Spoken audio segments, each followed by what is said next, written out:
Welcome you in the lecture series of Basics of Communication Engineering. It is 25th lecture of this series. In previous lecture we have discussed about transmission of analog baseband signal using analog carriers or digital pulse carrier. If you are having binary stream or digital data instead of analog signal, now the question why we can transmit a digital data 101, and in this lecture we will discuss about it. And the outline of this lecture are Introduction to Line Coding, Important Characteristic of Line Coding, Popular Line Coding Techniques, Unipolar, Polar, Bipolar, Special Purpose Codes, Scrambling Scheme, B8ZS HDB3. And in the objective of this lecture you will able to explain the need for digital transmission, the basic concept of line coding, and the important characteristic of line coding and distinguish among various line coding schemes. Now, introduction to line coding. We have various conversion techniques. What type of signal should we use? Is it a digital signal or analog signal? It depends on the situation and available bandwidth, and these signal has its own characteristic features, good and bad points. In some situation we will use a digital signal, and in some other we will go for analog signal. And in this lecture we will discuss about digital data and digital signals. The line coding is the process of converting digital data to digital signal. As we know, the bandwidth of the medium will play a very critical role when we send through the transmission medium, and we have to match the bandwidth of the signal with the bandwidth of transmission medium so that the signal can pass efficiently without much attenuation and without much distortion. And this will requires a good encoding techniques which we will discuss in this lecture. And so the conversion technique from digital data to digital signal conversion is known as line coding techniques. And as you can see on your screen, there is a data that may be coming from some memory of the computer or may be stored in the digital disk. We can do line coding which will convert it into the digital signal. So the line coding convert into a digital signal. You can see this is the this signal can be transmitted through the communication medium, this digital signal. Now, important characteristics of line coding. First, number of signal levels. So in line coding, if you are using line coding like this, there are two data levels 0 and 1, and two signal levels 0 and 2a. So here 0 and 2a are the signal levels, and two data levels 1 and 0 are here. So here one data level per signal is here used. So the value of factor r, it is data level divided by signal level, it is equal to 1. And if we are using line coding like this, there are one data elements per two signal levels. So there is one data elements, and for one data element there are two signals levels used, 0 and 2a for one data level. So one data elements per two signal levels, so you can say here r is equal to 1 by 2. And if we are using line coding like this, there are two data levels per one signal level. So for one signal level there is two data levels, and here you can say r is equal to 2. And if we are using the line coding like this, there you can see two data levels per three signal levels. So three signal levels are minus a, 0 and plus a, and here two data levels 1 and 0 are represented by three signal levels minus a, 0 and a. So here you can see r is equal to 2 by 3. We can also have multi-levels signal levels. L is equal to 2 is to the power n. So here n is the number of bits per signal. And so whenever you do multi-level encoding, the performance that is contained can be changed as I is equal to 2b log 2l, and that is the number of signal levels will decide the information rate. If you want to achieve higher information rate, you have to go for multi-level encoding. And here you can see this in this equation, I is equal to 2b1 plus log 2a. I is the information rate and b is the transmission bandwidth, and L is the number of signal levels. L is equal to 2 is to the power n, and where n is the number of bits per signal. Now, second point in the characteristic, it is bit rate versus baud rate. The bit rate is essentially the data rate, which is defined as the number of data elements bits sent in 1 second. So, number of bits sent in 1 second, it is the bit rate, and the baud rate is the signaling rate, which is defined as the number of signal levels sent in 1 second, and the unit is baud for the baud rate, and the unit for the bit rate is the bits per second, bps. And the baud rate can be more than the data rate or can be less than the data rate, as you can see previously. So if we use the multi-level encoding, then the baud rate will be less than the data rate.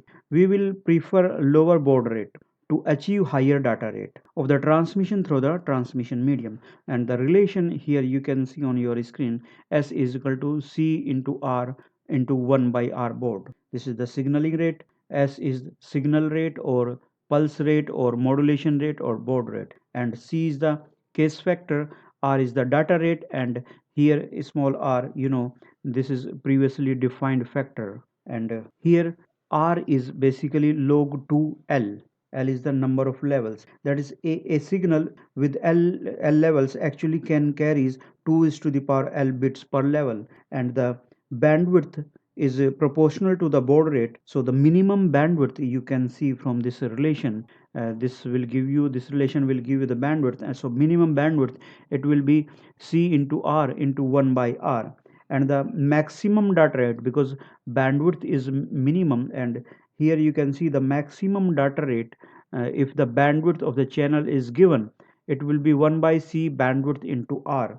So the number of data allowed in a particular signal is known as the signal level, and the number of values used to present data is known as the data level.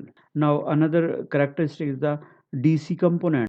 As we know, whenever we are trying to send the signal through the transmission medium, it is difficult to send DC signal because of a transformer and capacitor in the equipments through which we are sending the signal.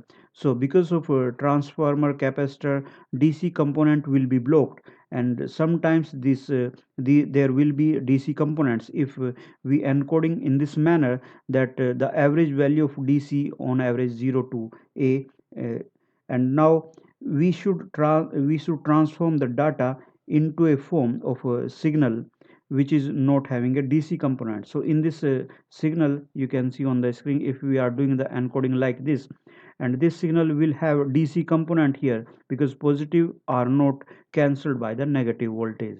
And if you will do the line coding like this, there is no DC component, that is, the voltage plus voltage are cancelled by the negative voltage. So in this case there is no negative voltage, only voltage on the one axis, in the positive axis.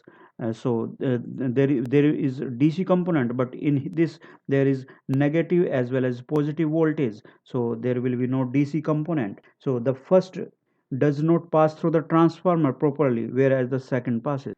Now, the second is signal spectrum or bandwidth of the signal. The signal spectrum will play an important role because the bandwidth of the signal that we are trying to send through a medium will decide whether it will be distorted or not. That means the bandwidth has to match with the transmission bandwidth. So the signal spectrum has to taken into consideration when we are doing the encoding. As we know, the digital signal is non-periodic, and the bandwidth of the non-periodic signal is continuous with an infinite range. However, most of the digital signals we use in real life have a bandwidth with finite value, and the minimum bandwidth is decided by the C into R into 1 by R, where if the case factor C is 1 by 2 and R is equal to log 2 L, and minimum bandwidth if I consider it is B, so the maximum rate it will be 2B log 2L. Now another characteristic is the noise immunity. We have to see whether the encoding that we do has a higher noise immunity or not. If encoding is done in such a way that it has higher noise immunity, it will be beneficial. And another point is the error detection. We can try to do encoding which help us in detecting the errors. And another point is the synchronization.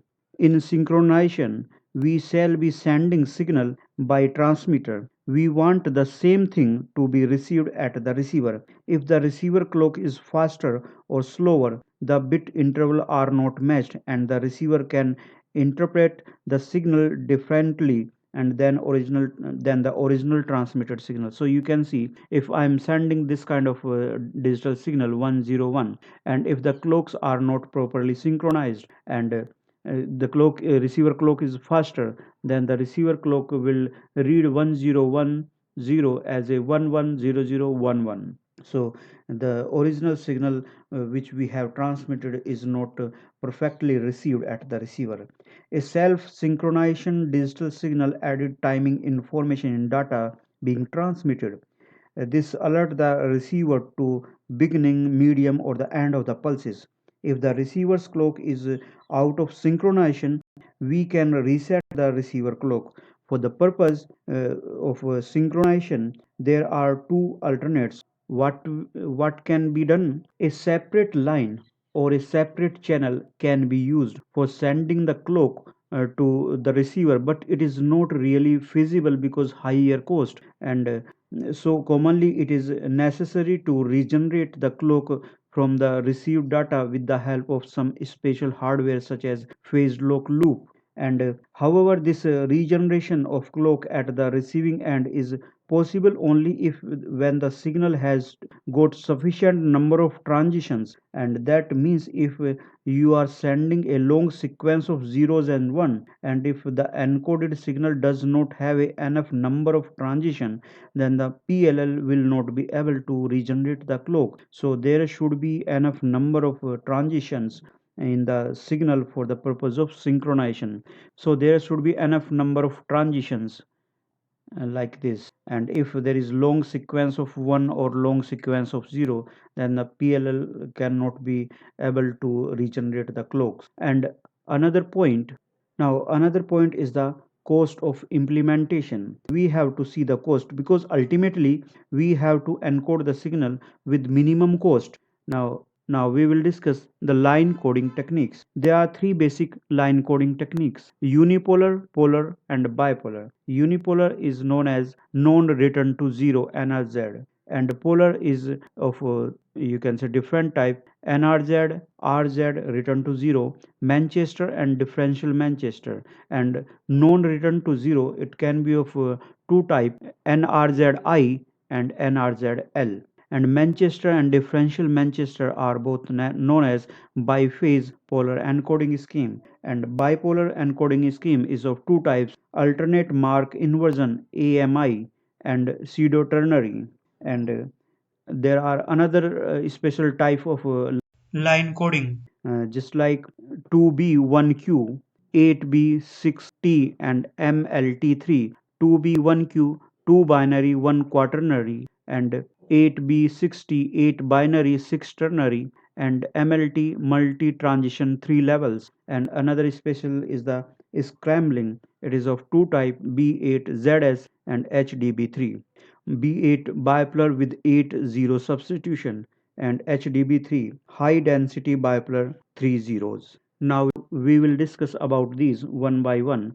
Then the first is unipolar line coding. In unipolar line coding, all the signal levels are on the one side of the time axis, either above or below. So you can see in your screen that the digital data or digital signal levels are represented only on the one side of the time axis. In unipolar non-return to zero, symbol 1 is represented by transmitting a pulse of constant amplitude for the duration of the symbol, and the symbol 0 is represented by switching of the pulses. So here you can see 1 is transmitted by sending a constant amplitude, and this constant amplitude having the duration of the pulse or duration of the bit, and 0 bit is transmitted by switching of the pulse. And If you talk about the characteristic of a unipolar signal, it use only one polarity of a voltage level. Baud rate is same as the data rate, that is you have one signal element per bit, and unfortunately as we have one voltage level, so there will be DC component of the value of the signal and loss of synchronization for long sequence of zeros and ones. And this unipolar scheme is possibly the simplest, but it is obsolete. It is not in use because of the limitations, that is DC component present, which is the bad features. Loss of synchronization is a bad.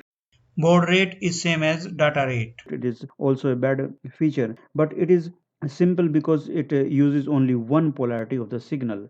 And the normalized power, it is 1 by 2 v square plus 1 by 2 0 square for the bit 1 and for bit 0. So on average it is 1 by 2 v square. The normalized power is double that the polar nrz. This is another reason that is this scheme is not used for digital communication.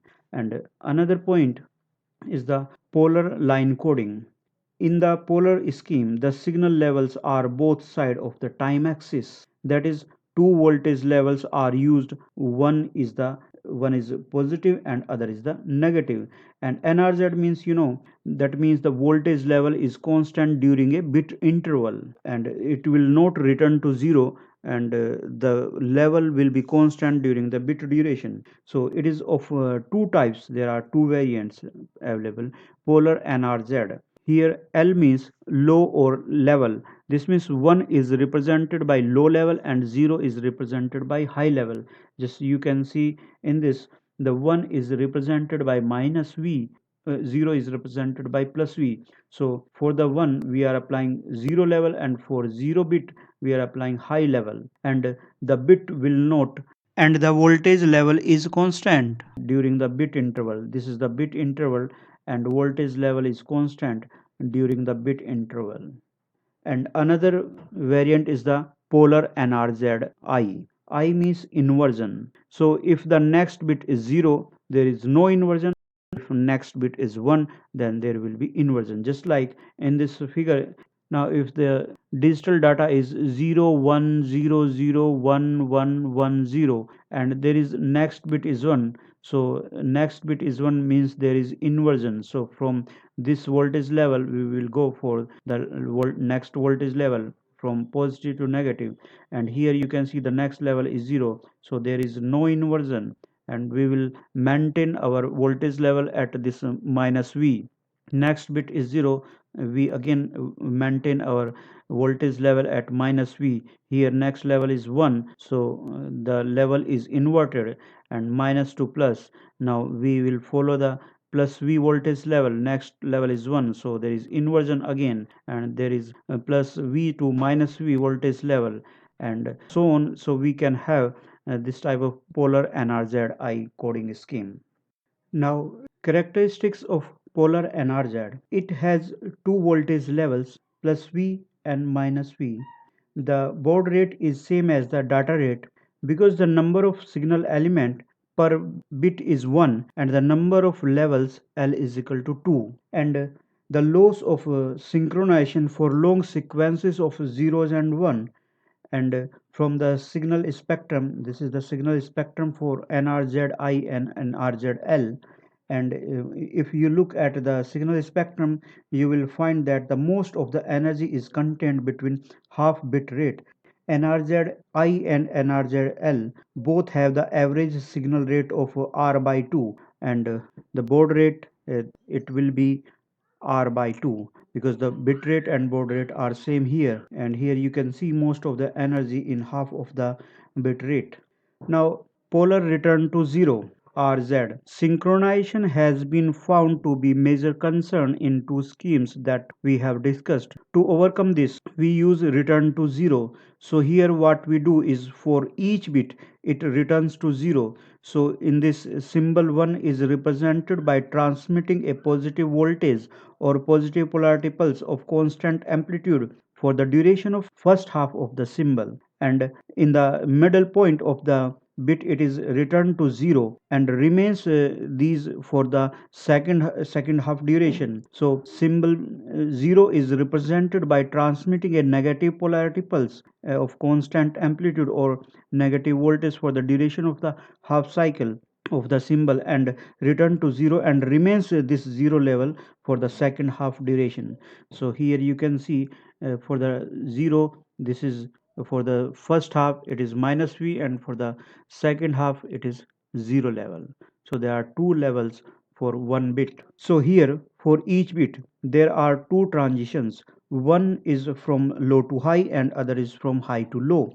So two transitions per bit is taken place irrespective of the whether it is 0 or 1. So because of a number of transitions are quite, as a result it is very good for synchronization. So to ensure the synchronization there must be a signal transition in each bit. Now the characteristic of polar encoding, it uses three levels of encoding. So it is possible to have r is equal to log 2 3, or you can say here b is equal to 2b log 2 3. It is that is the information contents can be more, and the baud rate or signaling rate is double that the data rate or bit rate, because the number of transitions, and is here the baud rate for polar rz it is 2 into data rate.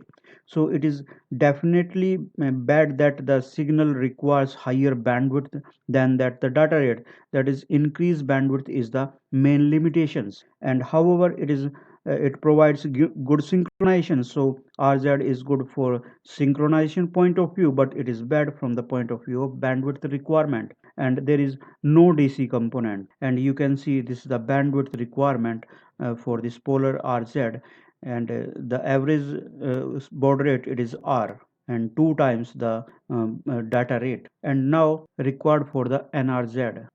Now the Manchester or biphase encoding IEEE 802.3 encoding scheme is this encoding scheme. Let us see how we can go for better scheme. In the Manchester encoding, the duration of the symbol or bit is divided into halves. So the duration of a bit, this is divided into two parts, and the pulse remains at one level during the first half and moves to the another level in the second half, and the transition at the middle of the bit provides synchronization.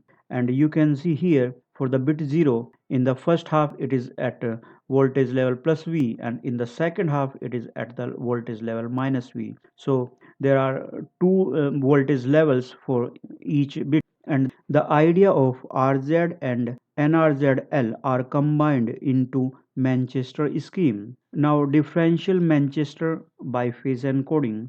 This combines the idea of RZ and NRZI. There is always a transition at the middle of the bit, but the value are determined at the beginning of the bit. If the next bit is 0, then there is transition, and if the next bit is 1, then there is no transition. As you can see, the data is 0 1 0 0 1 1. So here for the level 0, this is the representation for the first half it is minus v, and for the next half it is plus v. And because the next bit is 1, then there will be no inversion. So it will start from the positive v for the first half cycle, and it will move to the minus v for the second half. And because the next bit is 0, so there will be inversion. So this bit will start, this digital pulse will start from plus v instead of minus v. So for the first half duration it will be maintained at the plus v, and it move to the minus v for the second half, and so on. You can design your digital pulses based on your data. So this is the differential Manchester encoding, and here the presence of transitions in the beginning of the bit position represent a bit 0. So here you can see the presence of transition in the beginning of the bit position represent 0. Now the characteristic of biphase encoding, it has two voltage levels plus v and minus v. There is no DC component, as you can see here. Alternatively, you are making it high and low. so the average value will be 0, and it provides you good synchronization. It gives you higher bandwidth due to doubling of the signal rate with respect to data rate. So that's why here baud rate is equal to 2 into bit rate, which is bad feature, and definitely this is not advantage. And this is the signal spectrum for this Manchester encoding. And from the figure you can see that it give you some kind of band pass, which means this can be very efficient to send through a band pass channel, because the frequency spectrum has got higher frequency components, so it is very good frequency characteristic, except that the bandwidth requirement is high. Now, bipolar encoding, there are three voltage levels: plus V, minus V, and 0. The voltage levels for one data element is 0, while the voltage level for the other data elements alternates between plus V positive and minus V negative. And these are of two kinds: alternate mark inversion and pseudo ternary. So first is the alternate mark inversion. Here mark means 1, so AMI means that alternate 1 is inversion. This in this positive and negative pulses of equal amplitude are used alternatively for the symbol 1, and no pulses for symbol 0. And in pseudo ternary, a variation of AMI encoding is known as pseudo ternary, in which bit 1 is encoded as no pulses and bit 0 is encoded as alternative plus and minus pulses. So here you can see if the data is 0 1 0 0 1 1, then for the AMI you can see for the bit 0 there is no pulses, and for bit 1 there are alternatively positive and then negative. And for the pseudo ternary, for 0 bit there will be alternatively positive and negative pulses, and for 1 there is no pulses. So this is the AMI and pseudo ternary. And if we talk about the characteristic of bipolar AMI, there are three voltage levels: plus, 0, and minus, and there is no DC component. And if there is a long sequence of zeros, then obviously there will be no transition, so this will again leads to loss of synchronization. And this is the spectrum of bipolar, and you can see the most of the energy content between 0 and half of the bit rate. This is the end of this lecture. Here we have discussed about different line coding schemes as unipolar line coding scheme, polar line coding, and bipolar line coding scheme. This was 25th lecture of the lecture series of Basics of Communication Engineering. In the next lecture, we will discuss about special purpose line coding, scrambling techniques, and these schemes are basically used to convert digital data to digital signal. And in the next lecture we will also discuss about the digital data to analog signal conversion. Till then, thanks for listening this lecture. Thank you.